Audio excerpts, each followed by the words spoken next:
Como bien sabéis, uno de mis hobbies favoritos es hacer críticas al sistema fiscal español, como bien sabéis, fundadas y argumentadas. ¿Por qué? Porque considero que hay muchas cosas que son realmente injustas para los contribuyentes, tanto residentes como no residentes en España. Pero ¿qué pasa? Que de esto solamente nos damos cuenta unos pocos que nos dedicamos al mundillo de los impuestos y somos un tanto frikis. Pero ¿qué pasa? Que la mayor parte de la población de esto no se entera. Y mi deber aquí, como bien sabéis, es haceros aprender sobre un mundo que es relativamente complejo y que muchas veces no está correctamente informado. Veréis, el tema de hoy es sobre el impuesto sobre la renta de no residentes. Así lo llaman. Bajo mi punto de vista no debería de llamarse así, y ahora vais a entender por qué, ¿no? Imaginaros una persona, un particular francés que tiene un inmueble alquilado en España. ¿Cómo pensáis que tiene que tributar eso? Bueno, pues teóricamente, si el inmueble radica aquí, ese particular francés tiene que hacer una declaración de impuestos en España por el impuesto a la renta de no residentes, ¿vale? Y tiene que declarar esa renta obtenida, que es la diferencia entre los ingresos que obtiene por el arrendamiento del inmueble y los gastos considerados como deducibles, ¿no? De ahí se llega a una renta o un beneficio y se pagaría un 19%. ¿Por qué? Pues porque concretamente ese particular francés pertenece a la Unión Europea, ¿no?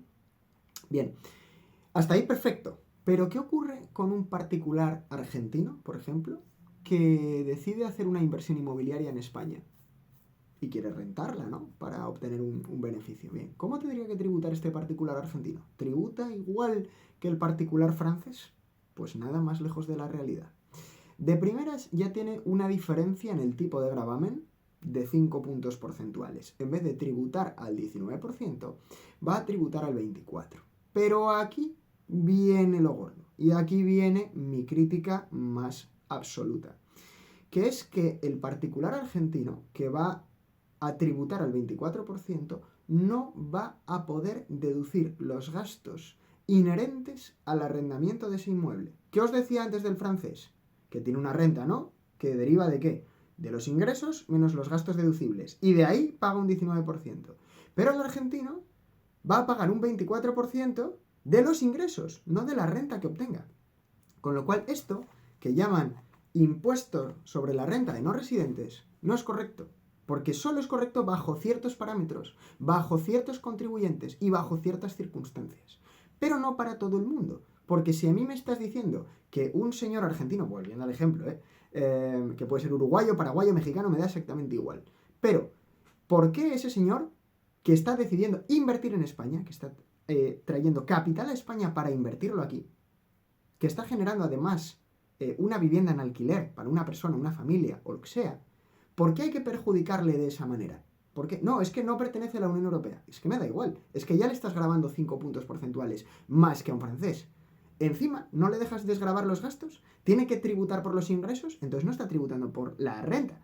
O sea, ¿por qué le haces tributar por impuestos sobre la renta de no residentes? No, perdona. Ese señor no está tributando por la renta que obtiene, porque si no le dejas desgravar los gastos, lo que va a tributar es por los ingresos obtenidos. Con lo cual, esto es un agravio comparativo muy importante entre particulares de fuera de España. Esto, bajo mi punto de vista, no tiene ningún sentido. Es completamente injusto. Ahora bien, esto ya sabéis cómo funciona, no os lo voy a descubrir yo. Pero sí es verdad que lo que os comentaba antes, es importante dar voz a todo esto para que las personas lo sepan, ¿no? Para que sepan que existen estas diferencias. Y no solamente pasa con la parte de rendimientos de capital inmobiliario, la parte de arrendamientos de inmuebles, sino que pasa con otros rendimientos que os iré también comentando. Que bajo mi punto de vista, como os digo, es completamente injusto.